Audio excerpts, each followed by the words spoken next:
Hello, everyone, and welcome to another episode of Translators On Air. My name is Dmitry Kornyukhov. I'm your host. Join me tonight, my incredible co-host, Elena Tereshnikova. Hi, Elena. Hello. And our guest tonight, Vladimir Zakharov. Hi, Vladimir. Howdy. Vladimir my is assistant, Vladimir is an English-Russian translator with over than 15 years of experience, and he is also a community manager of SmartCAT. SmartCAT, the company who has sponsored the second season of our show. But this show is not going to be about SmartCAT only. We have a ton of topics to discuss. Since Vladimir is working for a company that develops technology for translators, we figured why not invite him and to talk about all kinds of different translation technology, some of the common myths that surround this technology, and maybe, I don't know, maybe we'll manage to bust some myths and teach people how to use technology, and we figure out whether the technology is evil or not. But before they go there, I can see that we have quite a few new faces here. If it's the first time you're watching the show, there is a chat window on the right-hand side. Just use this chat window to say hi, tell everyone where you're from, what kind of languages you work with, and what kind of technology, translation technology you use.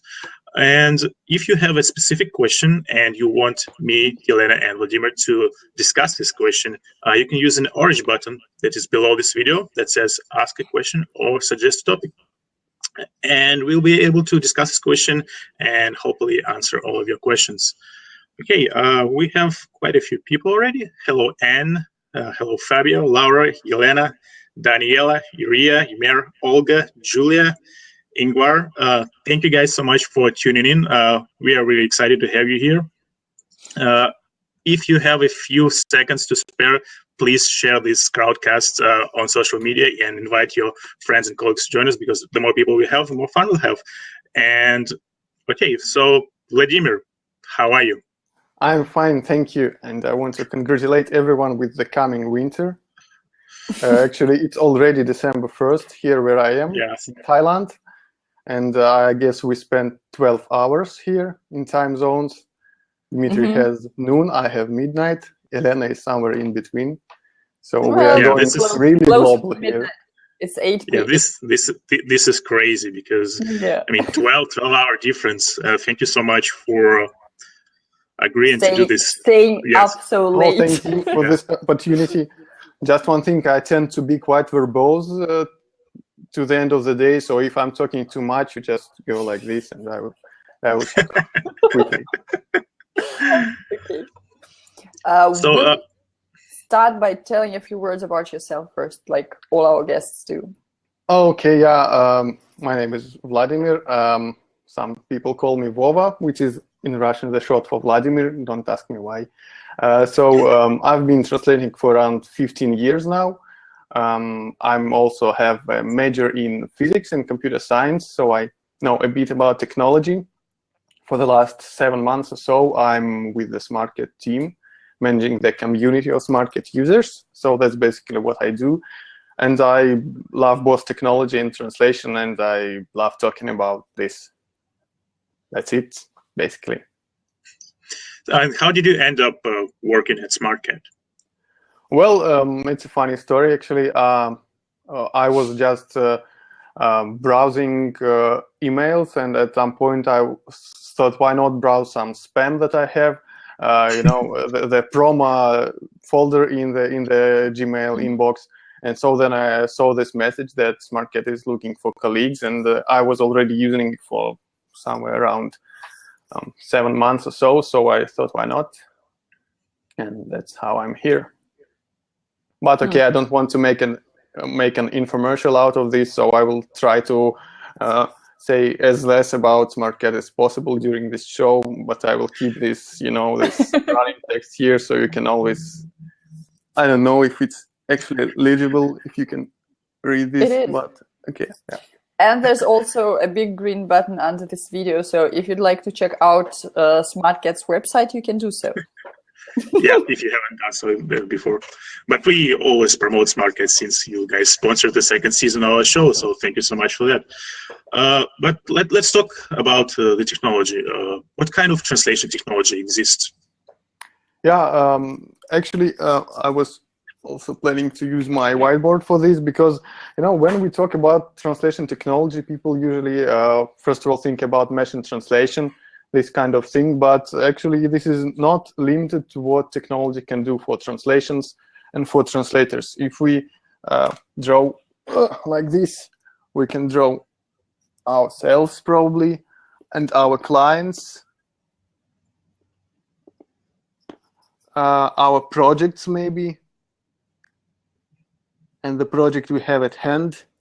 Now I guess it will be hard to do it like this, and the one project we have at hand. So we actually have several, let's say, directions in which we can use the technology. So we can use the technology actually to find clients. We can use the technology to manage our projects, and we of course can use the technology to translate.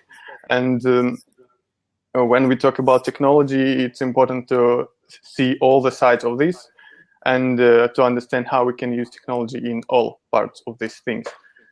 And people not usually, but sometimes people are afraid of technology, especially when they don't know much about it. It reminds me of a case I had here. The other day I saw a spider that was like this, running on the floor, and I of course was scared to hell. So I must admit, yeah, I killed it. It's not too good. I think someone asked, Daniela asks if there's anyone else who can't hear anything. So can you actually hear me, guys? We can. Yeah, we can hear you very well, but sometimes it happens. Daniela, can you? She's not. I'm just going to type a message. Yeah, so I will continue in the meantime. So I killed the poor thing because it was so bizarre, so unusual to me.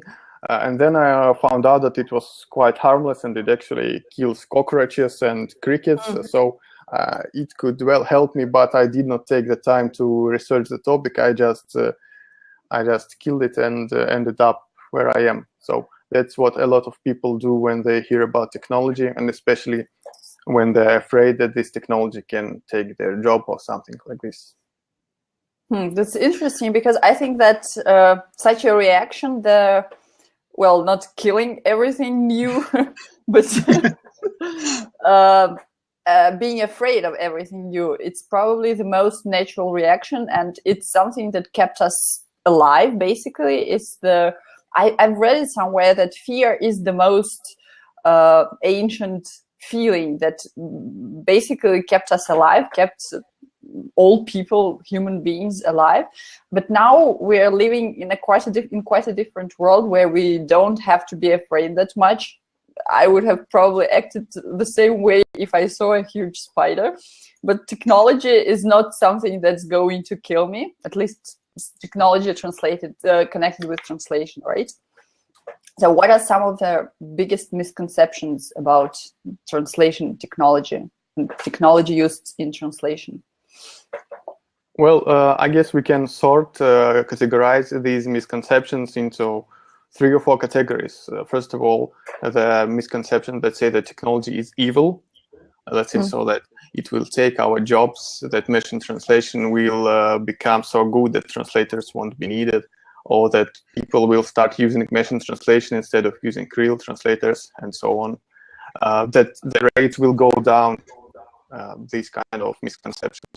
There's also the kind of misconception that translation technology is one-sided. So, as I said, that people think that it's all about translating faster, and that's it. The other type of misconceptions is that translation technology is hard to learn. And it comes from the days when actually the translation tools were actually quite hard. And I remember the first time I tried using some CAD tool maybe 10 years ago. I started, then I could understand nothing, and I just closed it, and I thought that I'm the most stupid person in the universe. I ended up writing my own piece of code in Visual Basic or so, just to use something I could understand. So yeah. I think these are the kinds of misconceptions that are there. But how can we deal with these misconceptions? How can we fight them? Well, I guess just as was the case with the spider, we have to learn. So the more we understand something, the less fearful it becomes. If we understand that we, as in translators, can actually benefit from technology, that it can bring something new to us, and it's not only about translating faster. It's not the only thing that's there. Then I guess we can get rid of this fear.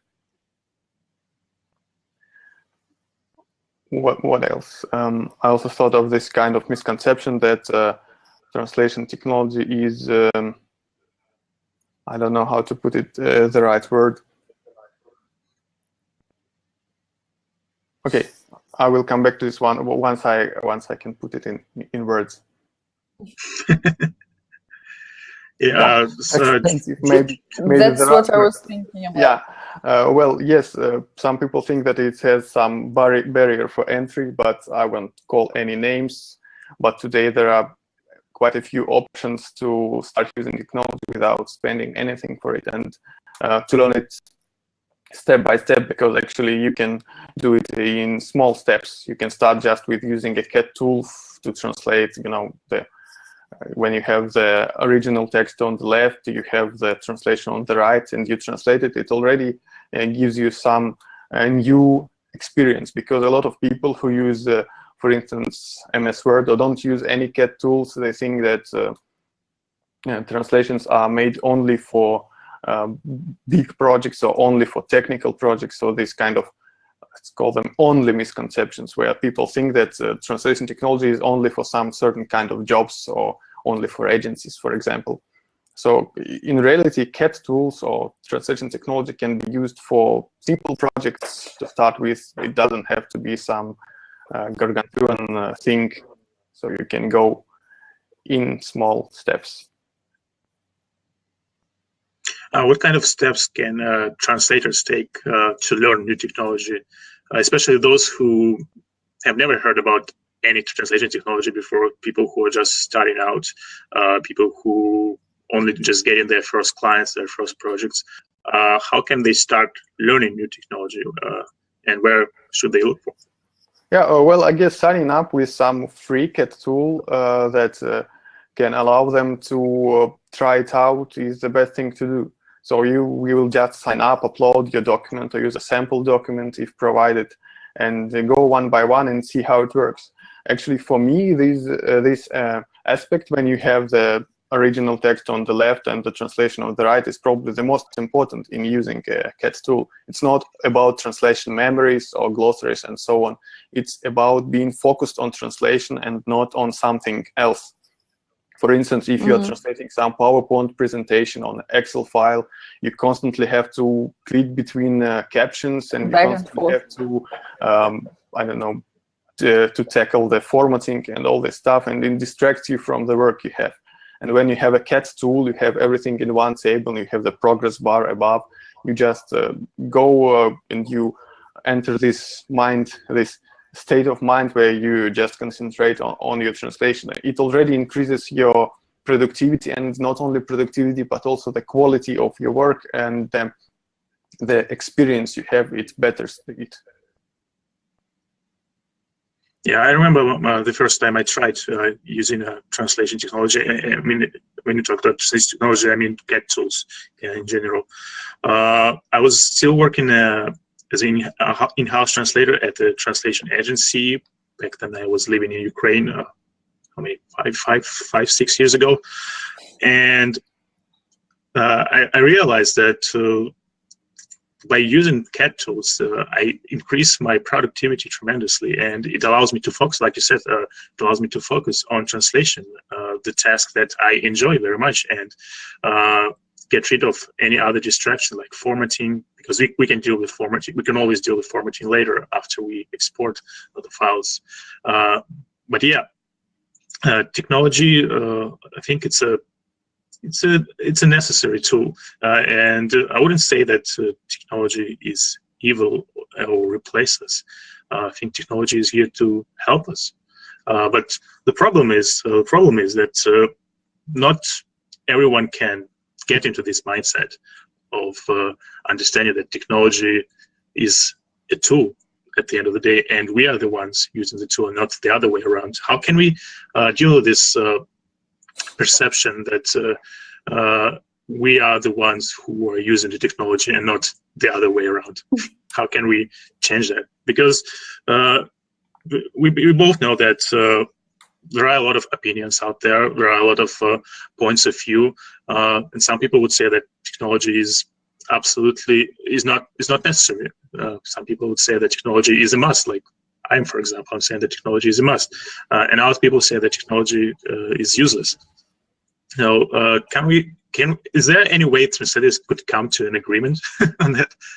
Well, there will always be some outliers, so people who will anyway keep using MS Word and abstain from using translation memories, even if they have repeated sentences. I think that there are still people, who ride cabs with horses. Maybe they do it for shows or something like this, but there are always a niche left for people who don't want to use technology. But I guess that in the future, this niche will become more narrow, even more narrow, and so on. How can we reconcile the people with this fact is by hosting shows like this one, by writing about this, because I think it's important for us translators to stand together, because if we don't say what we want, if we are not vocal, then someone else will say what they want, and our interests will go down in priority. And that's what I see, because the so-called stakeholders, yes, this word that a lot of translators do not like, the executives of translation agencies, customers, they are vocal in voicing what they want from technology and so on. And actually, if you take a look at most of translation technology related content on the web, it's mostly about how they can benefit from it to make projects happen faster, or to make them spend less. But there's not so much content about translators and how they benefit from technology. So by putting out this content, I guess we have to change this opinion, because otherwise we stay in the rear guard and in not quite a good position. That's interesting that you mentioned that some other stakeholders are more vocal about what they want, and translators don't speak up that much, because on the one hand, I can see a point when some translators say that technology is, well, not all technology, but okay, CAD tools, for example, some translators say that CAD tools are evil. And when they say that, they often refer to big translation agencies claiming all those discounts for repeats, fuzzy matches, and so on and so forth. But on the one hand, some translators agree to these terms, and I personally sometimes agree to such terms. And I also think that in some cases it is acceptable, because if I have been working on the project for the whole time, and I have translated it the way I like it and the way, of course, the clients likes it. And for example, they send just some updates. Of course, I won't charge for 5,000 words if I translate only 200 words, and I wouldn't have done it if I worked with that client directly. So I personally don't see anything evil in that. But sometimes, yeah, translation technology gets a bad rap because of these discounts and things like that. Yeah, and I think I lost my idea, but no, I think, yeah. The point was that sometimes there is some grounds for people to dislike technology. But oftentimes, absolutely. Oftentimes it's also something that they hadn't even tried, but they heard that there are discounts, and then they think that all technology or CAD tools are evil. Yeah. Well, I agree with you, and I think it's also something about being vocal, not only in public, but also to the client that's ordering something, because I had my own experience, and we had also experience on SmartCAT when there were fuzzy matches that were to be charged with a 70% discount, but the translation was so bad that the person who was editing it had to translate it from scratch. And of course, it was agreed between the translator and the client that it would be done. So what we should not do is accept either we accept it if it's fine, if it's not fine we discuss, but we don't accept and then we put this discussion up somewhere where the client cannot hear us, and just to to have this talk between how bad the clients are. That's what we should not do. We must stand up for ourselves. And I also think that Daniela has a point in comments that it's difficult to prove it to someone who doesn't understand the language. Translation is very specific in this regard. I think it's maybe one of the very few professions where clients cannot really understand whether what you provide is good or bad. And this quality assessment part is also quite an overlooked part of translation technology, because technology can help here, but we usually don't look at it like this. So we have either the client gives us 5 points, or 3 stars, I don't know, whatever system we have for measuring. And they do it usually not for the quality actually, but for the professionalism with which we talk to them, maybe for the speed with which we work, or just for how cool we are and how we make them smile. Usually like this. That's why pretty much the reviews by clients are in many cases not that useful.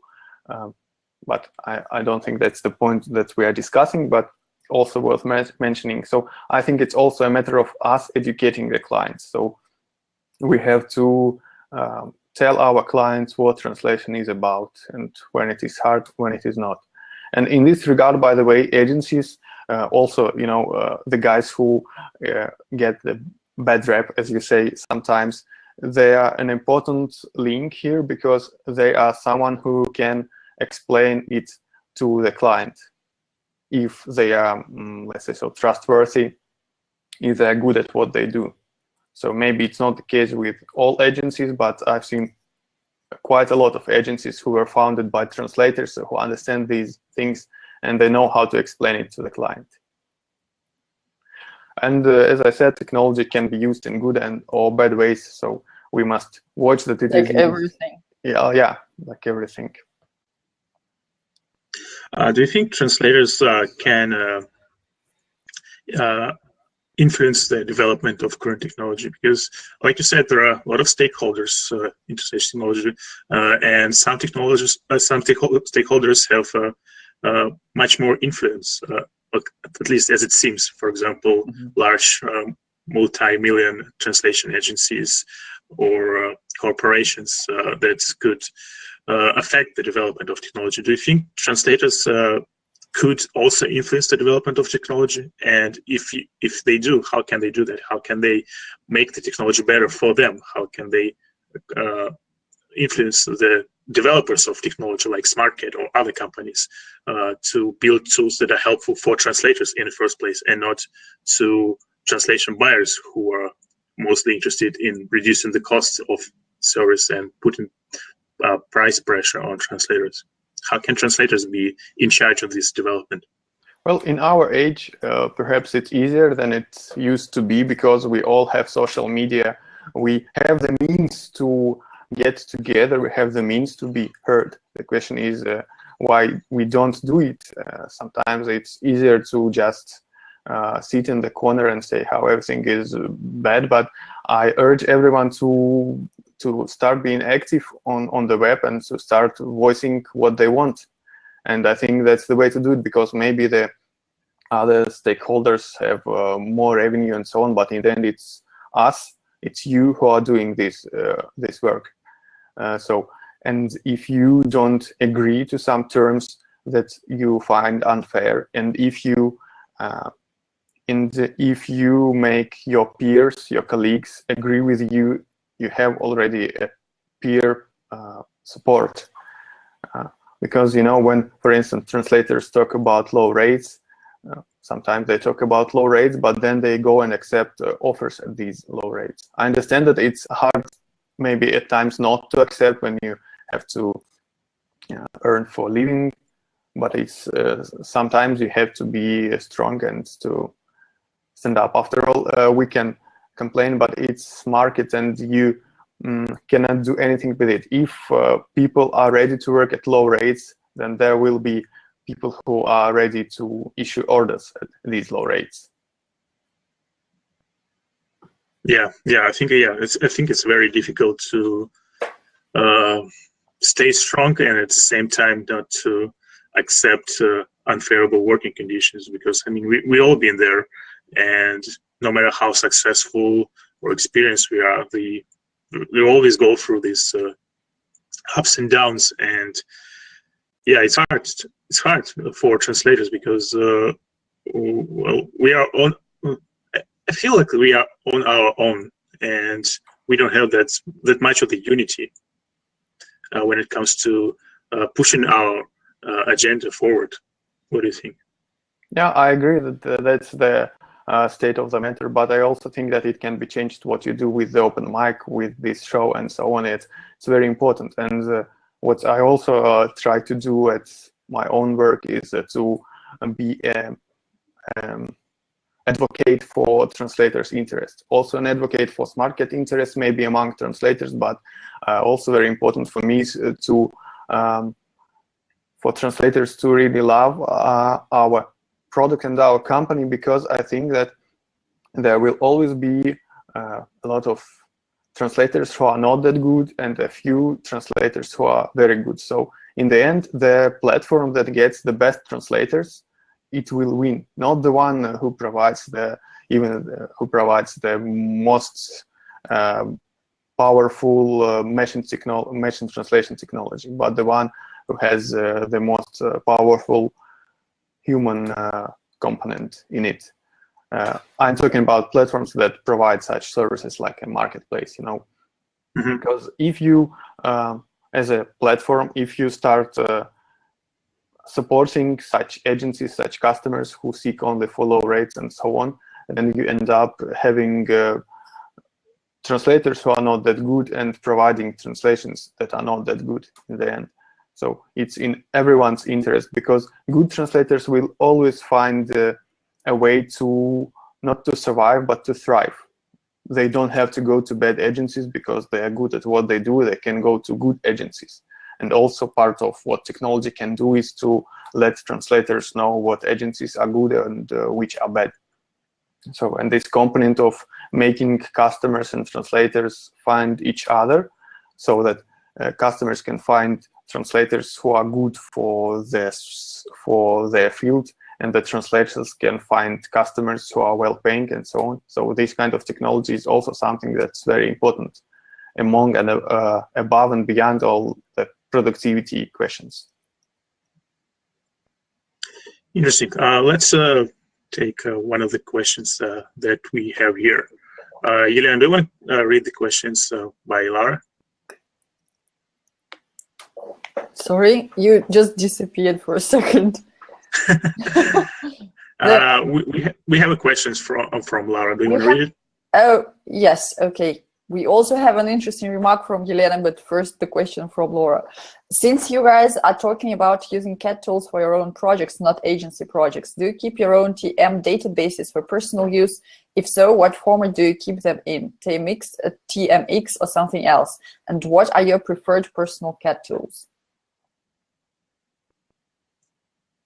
Well, I don't know who is to answer. I can answer for myself that I do have TM databases which are stored all together in SmartCAT. It's the tool I use, but okay, there can be different. But as I said,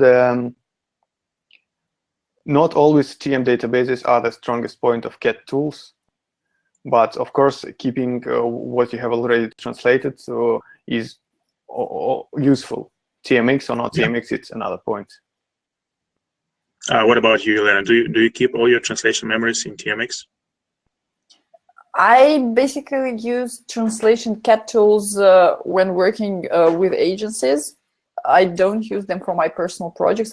For translations for direct clients, and I also have a personal translation project. I don't use any CAD tools for that, but that's mostly because I translate creative texts. I can see the point of using a CAD tool for creative translations if you are working consistently for one and the same client because of the glossaries, and because in my projects, I don't have, even in the projects that come from agencies, I don't get a lot of repetitions or fuzzy matches, except for the types of projects I mentioned before, where there are only smaller additions to the project I already translated. So it's not that it doesn't make a lot of sense for me for using that in creative projects. But yeah. But when you do use CAD tools, which one is your favorite? I sometimes use SmartCAT. I also tried Omega T because I just want to have a CAD tool that is installed on my computer, and Omega T is one of the few that run on a Mac. And I also use XTM. Interesting. Yelena says Omega T is the best. I wonder what Vladimir thinks about it. I won't share this opinion. You just try. Yeah, all CAD tools are good. I mean, it all depends on the purpose. On your preferences. For example, I personally prefer using MemoQ, but I think it's because I've been using it for so many years now that I kind of don't want to move on to something new. And that's actually one of the challenges that you, Vladimir, probably is also facing with the SmartCAT, because people we all have our own habits, right? And sometimes it's really hard to break a habit, even if it's better for you or even if it's good for you. So even though we promote SmartCAT because you guys sponsor us, and I also try SmartCAT myself on a small project, but for some reason I just returned to MemoQ, and it's not because I hated every single aspect of SmartCAT. It's just because I have this habit. I already familiar with the interface. I already familiar with I have my own workflow, and learning something new, it's a big challenge. It's a big challenge, even for people who love technology, even for people who are enjoy using new technology. So how can we what are the best paths for learning translation technology? What do you think, Vladimir? Start using. I think it's the only part that's actionable. I mean, you go ahead. One of the things by like cloud tools like SmartCAT is that you always have everything with you. You don't have to install anything. For instance, from my home before we moved to Thailand, I used a PC, and then here I already use a Mac. And I have all these projects that I have. They're always somewhere there in the cloud. And the confidentiality problem that everyone mentions, it actually doesn't bother me, because I understand that when you're sending translation memories back and forth between you and the client, you're risking much more than when you have them all stored in the cloud. But that's why I prefer using cloud tools, and also free cloud tools. And as to the barrier of adoption, there is such thing. That's why we're trying to make I now make it sound like an infomercial, but I think any producer has to try to make his CAD tool as easily accessible as possible. Yeah, I absolutely agree about the accessibility thing, because even though there are a lot of new tools being developed and they improve in terms of design and usability, there are still a lot of things that could be done to improve the usability aspect even more. And I think in the future, I don't know about you, but I think in the future, the technology will become even more and more intuitive and user-friendly. I think, because from my personal experience, it's the only way to go. Because I'm using a lot of technology that is not translation related. I'm using a lot of apps. I'm using a lot of software as a service for accounting or for social networks, etc. So like Buffer, MailChimp, Typeform, Zapier. And I see this great design, great functionality. Everything is so user-friendly. And when I look at modern CAD tools or even older CAD tools, there is a huge difference in terms of design and usability. So I think, at least I hope that in the future that translation technology companies and developers will tackle this issue to make the technology even more accessible to us translators. I think that's one of the most important aspects of technology. Technology has to be easy at the end of the day, right? I once asked a question on Quora before I joined SmartCAT about why is it that industry tools are always so ugly? And the answer was... Yeah, you can put it that way too. that it can be the other way, because the number of users who use it is not so big, and the prices are usually very high, so the number of users gets even smaller. So for these kind of users, you cannot afford to make it really good from the interface point of view, because if you just make it good enough for what it's worth, then it's already good. Examples in, I don't know, some engineering, plumbing engineering, or some things are even worse than what we have with CAD Tools. But I also think that in this regard, cloud tools, which allow as many users as possible access it, they decrease this level of ugliness, because a person who buys a CAD tool for his desktop, he already paid you something, and he is tied to it to use it because, okay, he or she paid, and they don't want to lose their money. And if there is something on the web that you can stop using at any point and switch to another web tool, then it makes it much easier. And for the developer, it makes it much harder to retain clients. So you have a natural incentive to make it user-friendly. Because in case of CAD tools, which are the standard of the industry, let's say so, in many cases, people actually don't have an option. So they get orders in XLIF format, they have to deliver in the same format. So actually the developer of this tool, they do not have an incentive to become better in this regard. They have an incentive to make, I don't know, some adaptive machine translation so that their users can translate faster, but not for them to be enjoying this experience, to having this wow effect when they use it. So it's also part of philosophy that must be there. I want to come to some comments made. Elena says that she wanted to try SmartCAT, but there was a jumping pig on the bottom.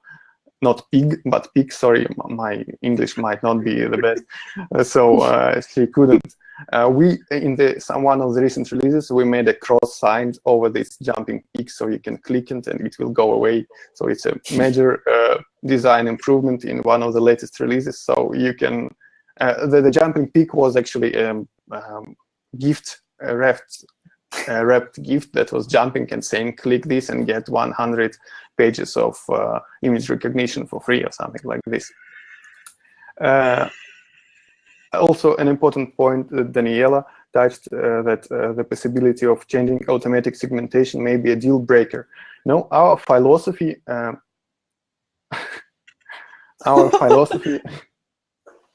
that's a good one. Our philosophy at SmartCAT is to make things easy to make you enjoy the experience. We might miss out some tweaks here and there to make it easier to work with it. So when you have a CAD tool where you can change anything and everything, you end up having a CAD tool that 90% of users do not use 90% of features of. Sorry, it was a really complex sentence to make up, but what I mean is that you want to find this balance between being functional and being easy to use. And when we develop our tool, we think about what is the core reason for people wanting to change this automatic segmentation? And is there any other way that we can cope with this pain without adding too much features that many users will not use? So yeah, I guess there are some use cases that make impossible the use of a tool that is design oriented and user experience oriented, but there are some trade-offs you must accept. But of course we study everything, but okay, it's not an advertisement for SmartCAT, so just wanted to say this. It's kind of hard not to turn it into it, right? Yeah, I know. Yeah, especially you're very biased here. Yeah. Well, but probably Yeah. talking about something you enjoy and you yourself like, I don't think it's really that's one of the problems I have, because I really joined SmartCAT because I was enjoying it so much, and when I get to talk to people, I cannot help but starting to tell them how cool it is, how awesome it is, but then they start thinking that I'm just telling it because I work for it. So yeah, it's hard to show that I'm sincere in my words, but okay, you can watch my facial expressions and analyze them. Do I look in the left corner when I say these things and so on? I want to go back a little to what you have said before about the big companies that develop CAD tools not having enough incentive to make them pretty as well, because they have already got the money from the users. But aren't companies like SmartCAT and some other online CAD tools, the same, for example, MateCAT and others, don't they provide that incentive by creating well-looking CAD tools and user-friendly?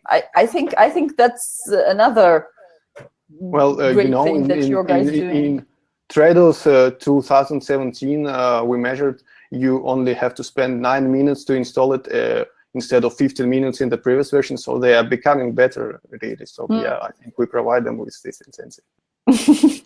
Yeah, so you're basically creating competition. I think it's a good thing, right? I think it's somehow in this fable about the elephant and the fly. Good. Or dog, I don't remember. So at this point, someone is that big that they just don't notice that there is someone else, and they make some steps without taking into account all the opinions. And well, that's their point. They have to try to become better at this, finding out what people want. But yeah. There is this also tale about someone killing a dragon and becoming a dragon. So it's easy to say when you are small and mobile that it's good to be more attentive, but when you are big, it's harder. So I'm wishing them good luck with this. Elena, you're on fire today. Thank you so much for your funny comments. Yeah. That's why I really feel sorry for people who are watching this in the recording, because it's so much more enjoyable to read the comments of our users our viewers who join us. Thank you so much for commenting. Let's tackle a few questions that we still have in our little question box here. What are the biggest blocks to translation technology adoption? What do you think? I guess we have been talking about more or less the same this same thing for a while, but it's phrased in a really smart way. I guess I'm the one who phrased it initially. Yes, you did. Yeah. Well, the blocks are all in our heads, I think. So in reality, there are no other blocks, and also in the dialogue between all parties. One thing we forget is that people who are agencies or customers or developers are also humans, so you can actually talk to them quite easily. They're not some robots that develop these tools, and in the end, everyone wants some human discussions. So this point once again. Do you think this will improve in the future? I mean, translation technology companies actively listening to what their users have to say. I think because no choice. sometimes translators feel like their interests are not being taken into account, and they might lose faith into this just the translation technology companies, because, well, quite naturally, translation technology companies have to go where the money are, to big corporations, large multi-million agencies who bring customers, and their interests probably are more important than the interests of us poor translators, so to speak. Do you think it's going to improve in the future? Well, you know, when Apple wanted to make something with their music streaming service, and then Taylor Swift stood up and said that she won't be using it, and then so many fans started retweeting this, they made a change in what Apple decided to do. I think it was in 2 or 3 days. So I think in this new age, we people have much more power than we used to. And I think there is no choice for a company that wants to succeed, either it's a translation technology company or an agency or whatever, than to start listening and to acting on what they listen, to listen in the right direction and not to miss something that might be not so vocal, but is nevertheless important. Because at some point, if all translators stop doing something, but you didn't notice it, then, well, you can have however great machine translation you have, but you will need people to edit it, to post-edit it. By the way, I also wanted to say about this fear that when some say that machine translation is getting better and better, and what this brings to us translators, some people say that it's a fear to be feared. To others say that technology will never replace a human translator, which I of course agree with. But let's imagine for a second, even if technology, machine translation technology, does become so good that it can replace a human translator. Think of it, we translators are not some machines that are taking text on one language and putting it in another language. We are people with a whole set of skills and a whole set of values inside. So I'm quite sure that people who are good translators will find anything that will be by the time when this happens, because we have the power inside, and not in what we do, but in what we are. Either it's be post-editing or translating some things that machines cannot mention, or maybe breeding machine translation engines, I don't know. I'm quite sure that we will never be left without work in this world, because you translators are really great, and it's a profession that very few can rival. I have a story about which is a bit, well, not a bit, it is connected with what you're talking about, that machines won't be able to replace humans in the near future. Actually, there's also an opinion that the rise of machine translation can actually bring us more work, because people will be able to understand that what they are getting is gibberish, and then they will go and find real translators who will be able to do a proper job. And recently I went to see a doctor, and before going to the doctor, I looked up on the internet the symptoms I had. And so I kind of had a diagnosis for myself, but I still went to see a doctor because I wanted to check if what I thought was true. Fortunately, it wasn't.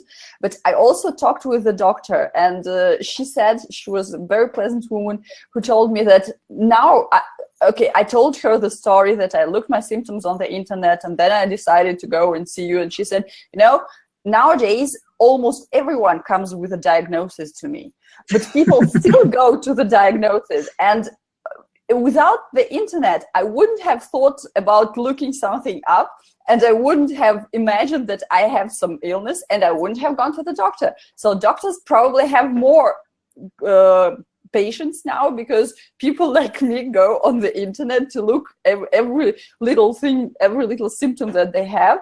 and then they want to see a doctor, because, and before that, otherwise they wouldn't have gone, I wouldn't have gone to the doctor, because I just wouldn't have paid attention to that.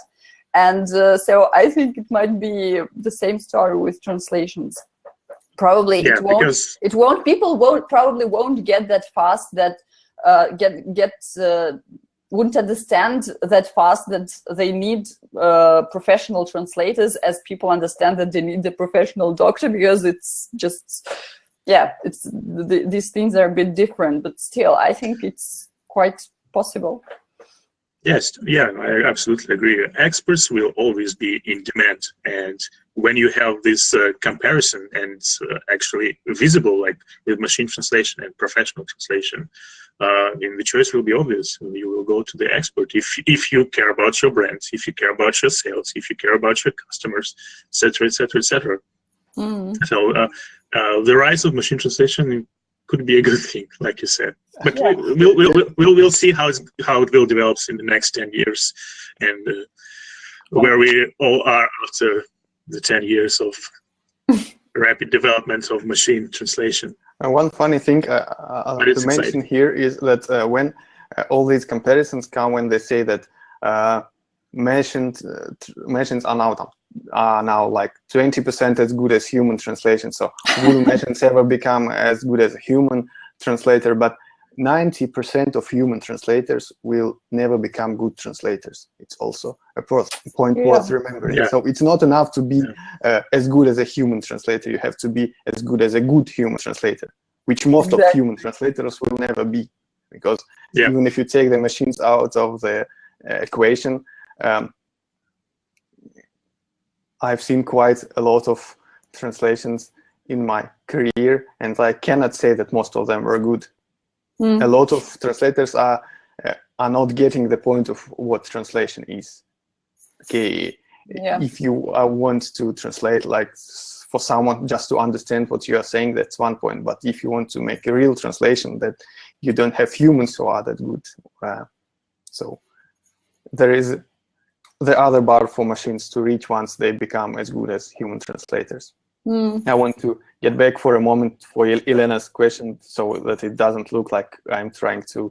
Are you reading my thoughts over there in Thailand? Really. Elena asks that me to tell everyone how can I prove that we are not stealing TMs. Well, if my word is not enough, that I can only say that it's not in our interests whatsoever. So we are not a company who tries to monetize on providing someone with TMs. So we provide technologies that makes translation process easier for all parties. And just imagine what would happen if at some point it became known that we sold or stole or otherwise used your TM. We would lose all the goodwill we have. We would lose all the clients we have because of what? Because of being able to make a 20% better translation for someone because we made an adaptive machine translation engine or something. And really, I think the importance of TMs is sometimes overrated. I mean, for you, of course, as a person who works on them for 10 years and creates them, their value is very large. But someone who will be using them after you, it's not so, because if you take 10 TMs from 10 people and try to create a document from this, you get a patchwork. So TMs are only good when they're used, if not by the same person, but at least by the same group of persons, by the same company that has a glossary, that has a style guide, and so on. So using TMs and trading TMs, it's not an opinion maybe of the company, but I don't see too much sense in this. And of course, it won't help anyone and not us to steal or otherwise use your translation memories. Yeah, I think it's one of the biggest fears of using technology, especially the cloud technology. It's confidentiality and sending your work to the internet, because I mean, it's scary. It's scary, and it's hard to overcome that fear for many groups of translators, because there are groups of translators who are not scared at all, like myself, and there are groups of translators who work with highly confidential documents, working on patents, working on trade secrets, working on some confidential information. And for them, I know that some of them want to use cloud technology, and some of them are not using it only because there is this confidentiality issue, and there is this uncertainty. Where am I sending this? Who is going to access it? How it's going to be processed? And I honestly don't know how just technology companies can tackle it, because I see the attempts of technology companies to create meaningful terms of services, create separate pages where you explain the whole process, where you explain the encryption of files, etc., etc. But it still doesn't work for some reason. I still see people worrying about sending their work out there in the internet.